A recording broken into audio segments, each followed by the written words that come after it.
Welcome to शिक्षा group .net में आपका स्वागत है। मैं रोहित पटेल आज आपको नई क्लास में नए चैप्टर के साथ बेस्ट कॉन्सेप्ट के साथ क्षेत्रफल और परिमाप के बारे में जानेंगे। मतलब कि हम मेंसुरेशन के बारे में हम जानेंगे और मेंसुरेशन का पूरा चैप्टर 0 से हाई लेवल तक का क्वेश्चन बताएंगे। चलिए देखते हैं। मेंसुरेशन में हम आज पहली क्लास है और इसलिए आज बेसिक चीज़ें बताएंगे, क्षेत्रफल और परिमाप। अब क्षेत्रफल किस चीज़ का और परिमाप क्या है ये जानेंगे। तो देखिए, क्षेत्रफल कोई एरिया होता है, उसके बीच में जितनी जगह होती है उसे क्षेत्रफल के नाम से जानते हैं, ठीक है ना।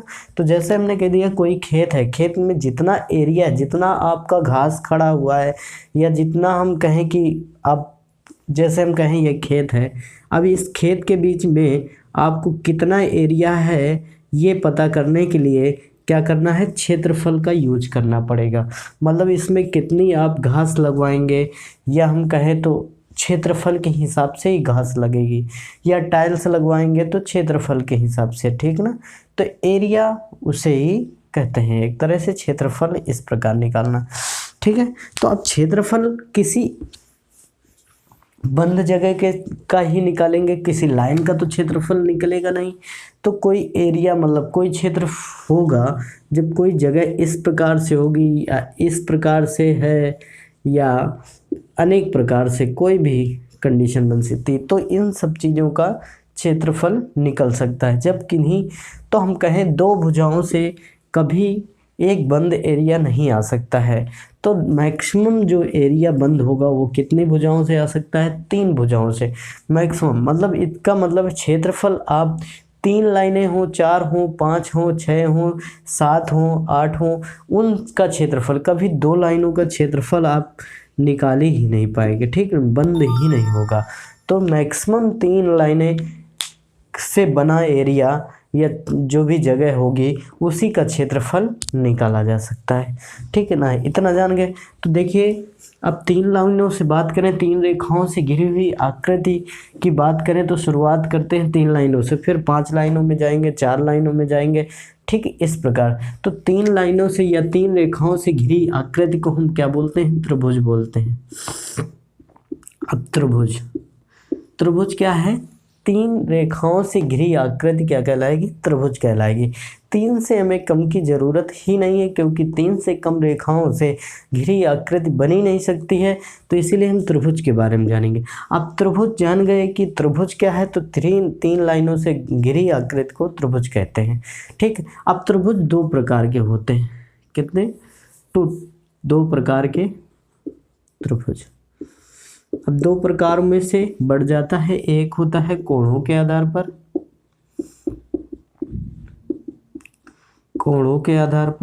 चलो के आधार पर दूसरा होता है भुजाओं के आधार पर,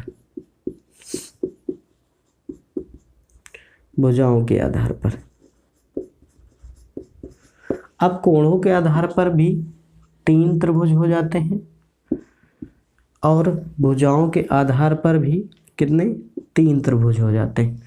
कोणों के आधार पर होता है न्यून कोण, समकोण, अधिक कोण, ये 3 होते हैं। अब भुजाओं के आधार पर होता है विषमबाहु, समद्विबाहु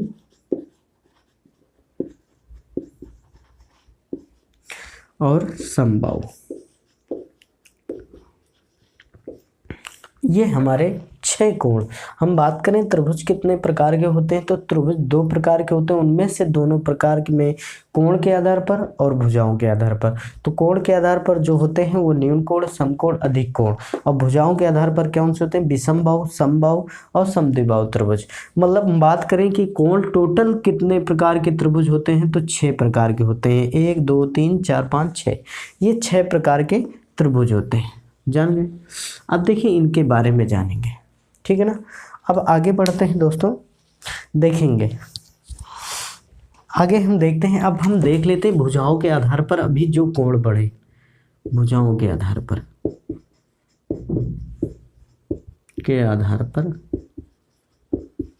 त्रिभुज, एक एक के बारे में जानते हैं थोड़ा थोड़ा। पहले जान लेते हैं, ये हेडिंग है, हम डालते हैं विषमबाहु त्रिभुज। क्या? विषमबाहु के बारे, विषमबाहु त्रिभुज, विषमबाहु, इसी हेडिंग पर इसका पूरा डेफिनेशन छुपा हुआ। विषम का मतलब होता है जो समान ना हो, बाहु का मतलब भुजाएं, ठीक, मतलब कि जिस त्रिभुज की भुजाएं आपस में कभी समान न हो, मतलब प्रत्येक लंबाई अलग अलग हो, वो सारी कहलाती हैं, उससे बनी आकृति क्या कहलाएगी? विषमबाहु त्रिभुज। जैसे हमने कहा कि कोई त्रिभुज है इस प्रकार से, अब देखिए इसकी एक की लंबाई a है, दूसरे की b है, तीसरे की c मान लेते हैं, तो ये आकृति बन गई विषमबाहु। विषम का मतलब होता है, विषम मतलब सब अलग अलग, बाहु मतलब भुजाएं, जिस त्रिभुज की भुजाएं सभी अलग अलग होती हैं वो कहलाता है विषमबाहु त्रिभुज, ठीक ना। अब विषमबाहु के बारे में जानते हैं, तो अब इसमें देखिए कई सारी चीज़ें जानेंगे। जैसे हम कहें परिमाप, अब परिमाप क्या होता है? हम कहें उसके चारों तरफ अगर घूम लिया जाए तो वही परिमाप है, मतलब चारों तरफ की या तीनों तरफ की लंबाई जो होगी वो क्या कहलाएगी? परिमाप कहलाएगी। तो हम कहें अगर परिमाप निकालना है तो इसकी लंबाई, इसकी लंबाई, इसकी लंबाई ऐड कर दें तो वो परिमाप आ जाता है, a + b + c, ठीक। ये क्या हुआ? परिमाप हुआ इसका। अगर हम बात करें अर्ध परिमाप की,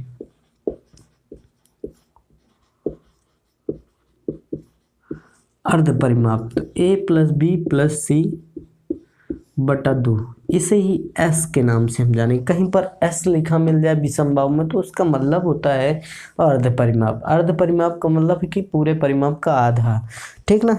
इसी प्रकार देखें अगर क्षेत्रफल की बात आ जाए तो किसी त्रिभुज का क्षेत्रफल निकालना हो तो इसके शीर्ष लंब की लंबाई, इसके त्रिभुज के शीर्ष लंब की लंबाई, ठीक, शीर्ष त्रिभुज की लंब की लंबाई इंटू जो आधार है उसकी लंबाई इंटू 1/2। ये हमेशा हर त्रिभुज का क्षेत्रफल निकालने का फॉर्मूला है। क्या हो जाता है? त्रिभुज का क्षेत्रफल बराबर 1/2 into base into height. Height का मतलब होता है शीर्ष लंब की लंबाई इंटू बेस, वो बेस मीन्स होता है आधार, ठीक है ना। ये त्रिभुज की लंबाई निकालना है, ठीक। ये त्रिभुज का क्षेत्रफल निकाला है। अगर इसी में, ठीक, बात करें इसी में त्रिभुज का क्षेत्रफल भुजाओं के आधार पर निकाल सकते हैं। तो भुजाओं के आधार पर विषमबाहु त्रिभुज का फार्मूला होता है s - a, s - b और s - c। इस प्रकार से s क्या है हमारा? अर्ध परिमाप, a क्या है? एक भुजा, b क्या है? दूसरी भुजा, c क्या है? तीसरी भुजा। अब ठीक है, तो अगर हम बात करें कि अंत एक होता है, अगर इसी के अंदर बना त्रिभुज वृत्त कहलाता है अंतःवृत्त, और अगर बाहर शीर्ष भुजाओं को छू के जाएगा इस प्रकार से तो वो कहलाएगा अंतःवृत्त। अगर हम बात करें शीर्षों को छू के जा रहा है कोई भी वृत्त तो वो कहलाएगा बाह्य वृत्त, या हम कहें परिवृत्त। क्या कहलाएगा? परिवृत्त। इस प्रकार से तो अंतःवृत्त की त्रिज्या निकल आए तो क्षेत्रफल निकल आएगा इस प्रकार से। तो हम अंतःवृत्त की त्रिज्या बराबर क्या होता है ये जानेंगे। तो अंतःवृत्त की त्रिज्या बराबर होता है डेल्टा/s। ये डेल्टा क्या है? तो डेल्टा हमारा त्रिभुज का क्षेत्रफल है, त्रिभुज का क्षेत्रफल। एस क्या है हमारा? अर्ध परिमाप। एस क्या है हमारा? अर्ध परिमाप। तो ये हो गया, ठीक, ये हो गया हमारा अर्ध। ये बात करें तो आपके अंतःवृत्त की त्रिज्या है, अंतःवृत्त की त्रिज्या, ठीक। अब इसी प्रकार अगर हम बाह्य वृत्त की त्रिज्या माने तो कैपिटल R रख लेते हैं, ये परिवृत्त है, या लिख सकते हैं परिवृत्त की त्रिज्या R बराबर ABC। Upon 4 delta. डेल्टा क्या है जान रहे हैं, ए बी सी क्या है आपकी भुजाओं की लंबाई है। ठीक है, इस प्रकार से ये अलग अलग हो गया। ठीक है ना। अंतःवृत्त की त्रिज्या, परिमाप और अर्ध परिमाप, क्षेत्रफल, ये हम सब जान गए। ये क्या कौन सा है, विषमबाहु त्रिभुज है। अब हम देखेंगे समद्विबाहु त्रिभुज। ठीक है ना। समद्विबाहु त्रिभुज के बारे में समद्विबाहु त्रिभुज, समद्विबाहु त्रिभुज।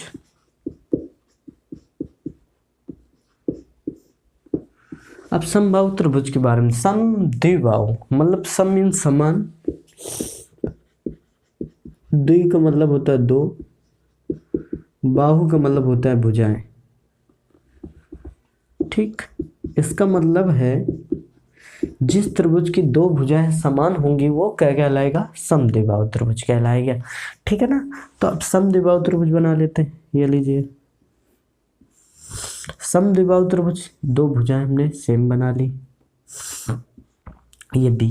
ठीक है ना। इस प्रकार से अगर हम बात करें तो ये उभयनिष्ठ कोण है, इसे क्या बोलेंगे, उभयनिष्ठ कोण।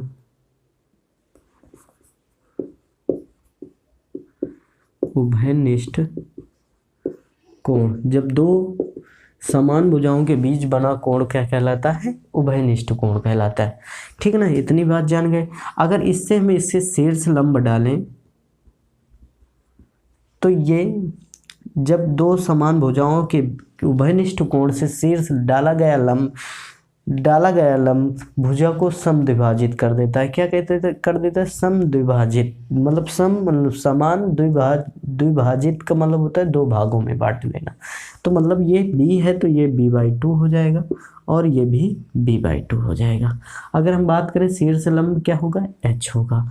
अभी अगर हम बात करें तो ये समद्विभाजित हो गया तो कोण भी समद्विभाजित हो जाते हैं इसके, तो ये θ/2 और θ/2 हो गया। इतना जान गए। तो अब इसका परिमाप क्या होगा, तो परिमाप बराबर होगा हमारा, परिमाप देखें a 2a हो गया और b हो गया प्लस b, ये परिमाप है।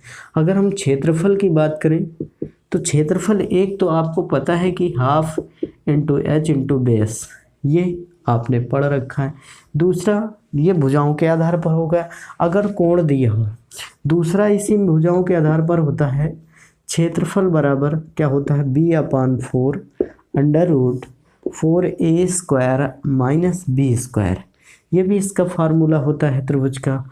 ठीक, एक और फार्मूला होता है इस त्रिभुज का निकालने का, वो होता है हाफ a², मतलब उभयनिष्ठ भुजा जो समान भुजा है, और साइन थीटा। क्या होता है, साइन थीटा। ये भी इसका फार्मूला होता है त्रिभुज का। अगर हम बात करें तो इस प्रकार से निकाल सके, जब थीटा दिया हो, थीटा मतलब उभयनिष्ठ कोण, उभयनिष्ठ कोण और समान भुजा दी हो, तब की बात,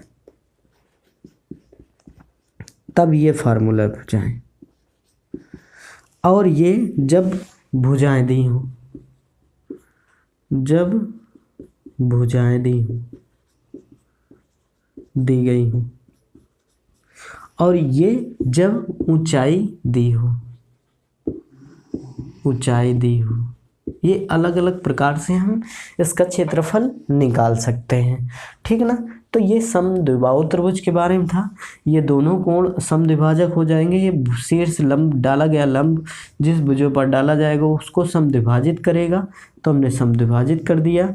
अगर हम बात करें तो b, ये उभयनिष्ठ, केवल उभयनिष्ठ कोण से डाला गया, ऐसी कंडीशन बनती है जब दो समान भुजाओं के उभयनिष्ठ कोण से डाला गया लंब होता है, तभी ये कंडीशन बनती है कि ये भी कोण भी समद्विभाजक होता है और भुजा भी समद्विभाजित होती है। ठीक ना, ये जान गए। तो इसका परिमाप 2a + b।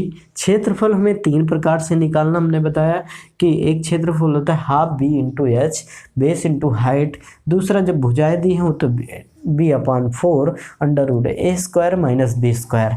अब फिर इसके बाद देखें तो त्रिभुज बराबर क्या होता है, एक और थीटा जब और आपको समान भुजाएं दी हो तो हाफ a² साइन थीटा है। इस प्रकार से समद्विबाहु त्रिभुज के बारे में हमने फार्मूला जाना।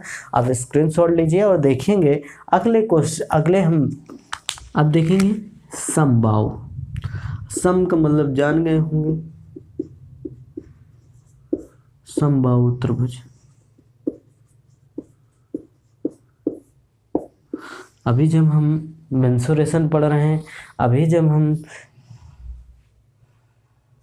ज्योमेट्री या ज्यामिति पढ़ेंगे तो वो हम इनको पूरी चीज़ें जो फार्मूला निकाला है इनको हम सॉल्विंग कराएंगे, इनके प्रमेय कराएंगे, आप समझेंगे किस प्रकार से फार्मूले बनते हैं।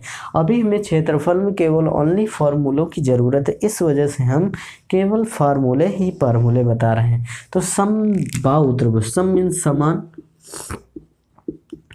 बाहु का मतलब भुजाएं।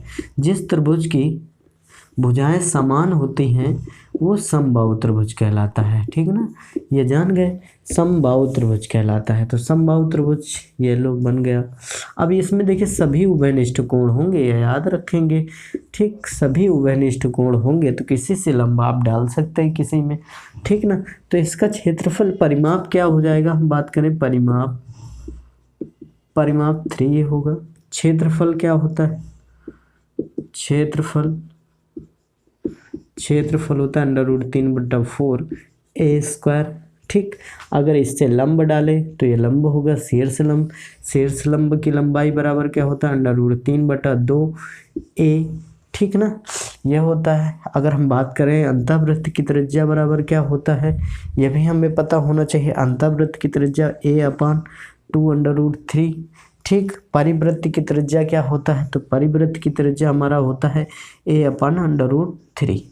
ये हमें सभी याद रखना है, क्या होता है, ये परिवृत्त की त्रिज्या है, ये अंतःवृत्त की त्रिज्या है, ये ऊंचाई है और ये क्षेत्रफल है, ये परिमाप है।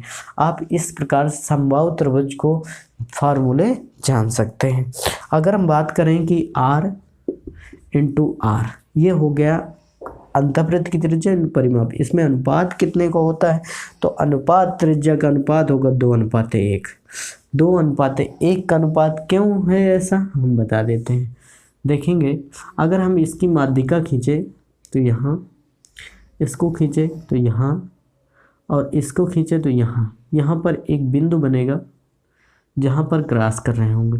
अगर हम बात करें इस माध्यिका का रेशियो इस बिंदु से ये 2 होती है तो ये 1 होती है। अगर हम बात करें भुजाओं को छू के जाएगा तो देखें ये इसकी त्रिज्या कहलाएगी, इसी वजह से ये 1 होगी। अगर हम परिवृत्त की बात करें तो इस प्रकार से होगी परिवृत्त।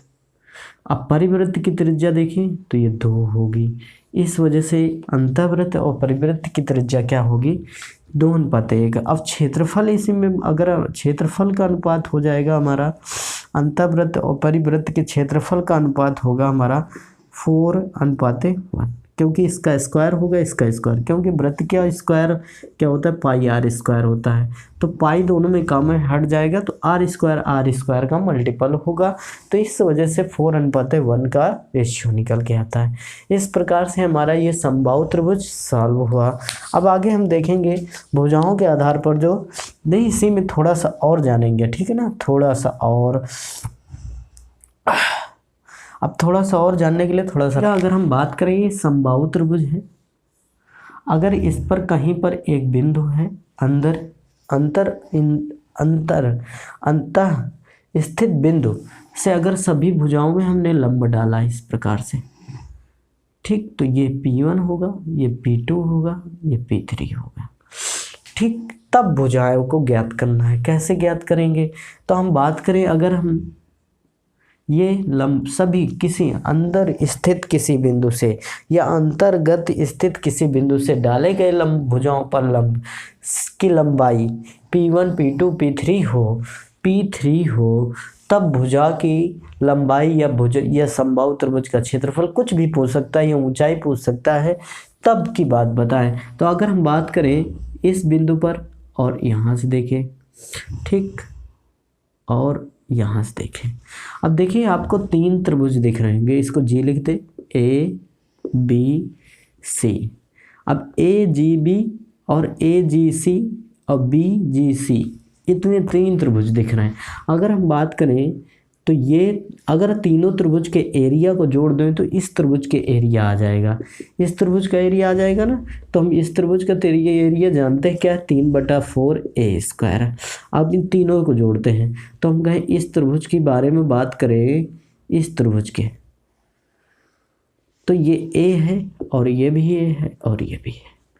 तो हम कहें हाफ, हमें शीर्ष लंब की लंबाई देखिए पता चल गई, शीर्ष लंब की लंबाई पता चल गई, क्योंकि ये दोनों बराबर होंगी, दो दो है। जब समान भुजाओं के उभयनिष्ठ कोण से डाला जाता है तो ये समद्विभाजक होता है। हम बात करें यही क्या कहलाएगा, ऊंचाई, क्योंकि ये सभी समद्विबाहु त्रिभुज बन रहे होंगे तीनों।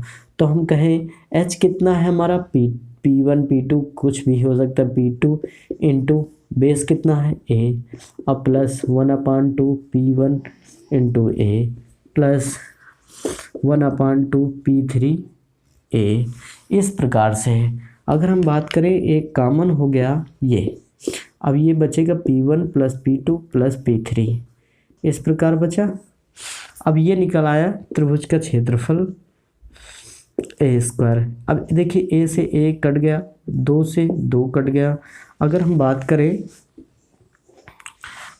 तो क्या आया, √3/2 a बराबर P1 plus P2 plus P3, इस प्रकार से आ गया। तो अब a बराबर क्या आ जाएगा, 2/3 P1 plus P2 plus P3, ये हो गई भुजा बराबर। अब जब भुजा निकल आएगी तो हम क्या निकाल लेंगे, क्षेत्रफल, परिमाप, ऊंचाई कुछ भी निकाल सकते हैं। तो ये क्या बन गया, ये हम बताएं है क्या। तो हम कहें कि यदि समबाहु त्रिभुज के अंतर्गत स्थित किसी बिंदु से डाले भुजाओं पर डाले गए लंबों की लंबाई से हमें क्षेत्रफल या भुजा निकालनी हो त्रिभुज की तो निकाल सकते हैं। इस प्रकार से देख रहे होंगे ये समबाहु त्रिभुज के बारे में पूरी चर्चा हो गई। अब आगे बढ़ते हैं दोस्तों, आगे हम बढ़ेंगे समकोण त्रिभुज, जरूरी समकोण त्रिभुज, समकोण त्रिभुज, समकोण त्रिभुज जानना है। समकोण का मतलब कि एक कोण क्या होगा, समकोण होगा। समकोण क्या कहलाता है, 90 डिग्री, ये 90 डिग्री है। और हम दो बना लेते हैं, इसको जानते हैं थोड़ा सा। अब देखिए 90 डिग्री एक हो गया, त्रिभुज के अंत कोणों का योग कितना होता है, 180 होता है। अगर हम जाने ये 30 है तो ये बचा हमारे पास 60, अगर ये 45 है तो ये भी बचा हमारे पास 45। अब इस कंडीशन को जानते हैं थोड़ा थोड़ा। तो अगर हम बात करें ट्रिपलेट निकालना हो, अब ट्रिपलेट क्या होता है अभी जानेंगे हम, थोड़ा सा पहले जान लेते हैं। 30 के सामने भुजा 1 होगी तो 60 के सामने वाली √3 होगी और ये 2 कहलाएगी। ये रेशियो बना हमारा 1 2 3 का, √3 का। अगर 45 में देखें तो ये 1 होगी तो ये भी 1 होगी और ये कितना होगा, √2 होगा। ये रेशियो जब 45 बनेगा तब का है, जान रहे हैं। तो हम कहें A अनुपात B अनुपात C, तो A कितना है, 1 है, B कितना है, √3 है और C कितना है हमारा, C 2 है। इसमें भी देखें A अनुपात B अनुपात C, तो 1 होगा अनुपात 1 होगा अनुपात √C 2 होगा। इस प्रकार से यानी मतलब ये 45 डिग्री के सामने वाली भुजा, ये भी 45 डिग्री और ये भी 45 डिग्री, ठीक ना, ये 90 डिग्री के सामने होगा। अगर हम बात करें तो ये हमारे 30 के सामने वाला और ये 60 के सामने वाला और ये 90 के सामने वाली होगी। ये रेशियो आ गया भुजाओं का। इस प्रकार से कोणों के आधार पर ये रेशियो प्राप्त हुआ। अगर हम देखें तो इसी प्रकार थोड़ा सा और त्रिभुज के क्षेत्रफल वगैरह के बारे में, तो देखिए ये आपका A है, ये B है, ये C है, A है, B है, C है, इस प्रकार से हैं। ABC इस प्रकार से हैं। तो हम बात करें परिमाप क्या हो जाएगा, तो परिमाप तो आप जान ही रहे होंगे, परिमाप बराबर होता है A + B + C, ठीक, सभी को जोड़ दें। क्षेत्रफल क्या आ जाएगा, क्षेत्रफल बराबर होगा half into base into H, यह इम्पॉर्टेंट है। अब देखिए इसमें भी परिवृत्त और अंतःवृत्त बनेगा, तो परिवृत्त की त्रिज्या और अंतःवृत्त की त्रिज्या दो से निकाल सकते हैं, ठीक ना। तो परिवृत्त की त्रिज्या क्या होगी, c/2। c क्या है हमारा, तो हम कहें कण का आधा कर देंगे तो वह परिवृत्त की त्रिज्या निकल आएगी। अंतःवृत्त की त्रिज्या कैसे निकालेंगे, a + bc -/2। ये हो गया हमारा अंतःवृत्त की, परिवृत्त की और परिमाप और क्षेत्रफल। इस प्रकार से समकोण त्रिभुज में निकाल सकते हैं, ठीक ना। अब देखिएगा आगे बढ़ते त्रिभुज में ट्रिपलेट का बात, 3 का ट्रिपलेट, ठीक ना।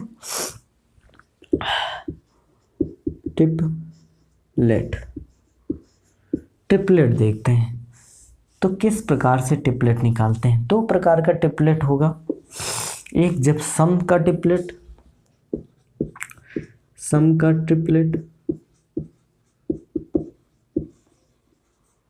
एक होता है विषम का ट्रिपलेट।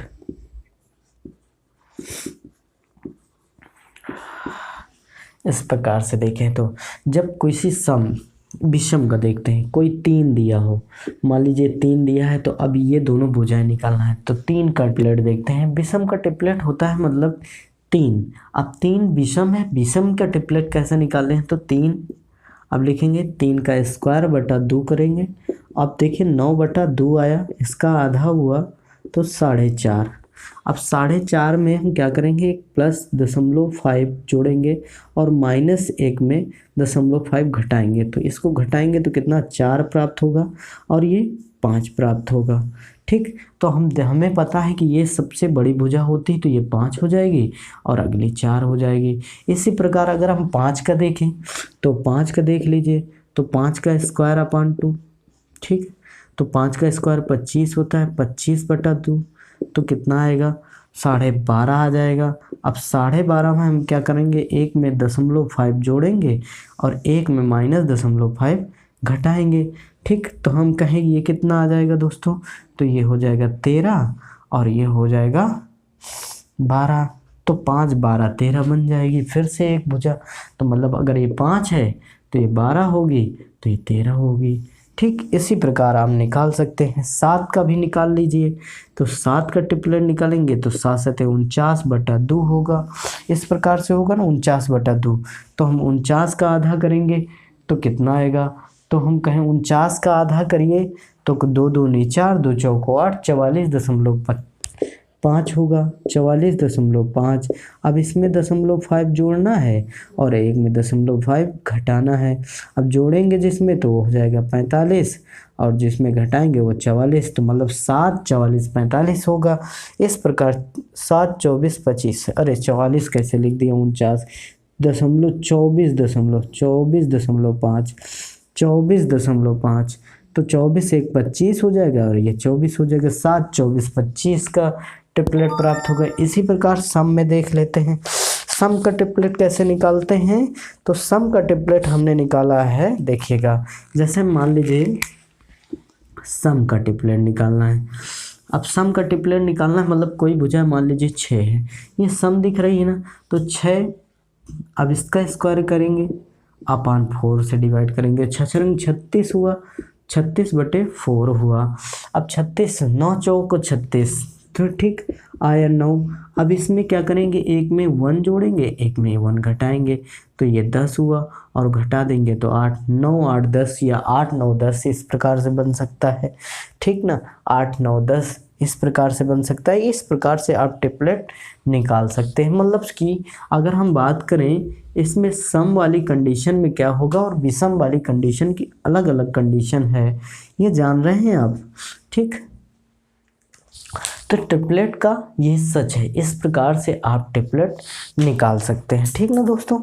आज हमने आपको विषमबाहु, समबाहु और विषम द्विबाहु, समद्विबाहु त्रिभुज, समकोण, अधिक कोण, न्यून, कोण, इन सब के बारे में बताया। कल से हम इनके बारे में हम क्वेश्चन करेंगे और इसको विशेष तरीके से आप ट्रिपलेट का यूज करना है, याद रखना है। ट्रिपलेट निकालना जरूर आना चाहिए, सम ट्रिपलेट और विषम ट्रिपलेट। ट्रिपलेट कैसे निकालते हैं ये जानना बहुत ज़रूरी है, ठीक ना दोस्तों। इस प्रकार से आप ट्रिपलेट के बारे में जानेंगे और किस प्रकार से ट्रिपलेट, ठीक है, तो ट्रिपलेट आप निकालेंगे, ठीक ना। ये जान गए होंगे हमारे समझ से, तो ठीक है।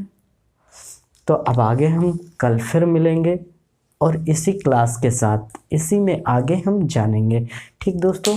फिर कल मिलते हैं। जय हिंद, जय भारत।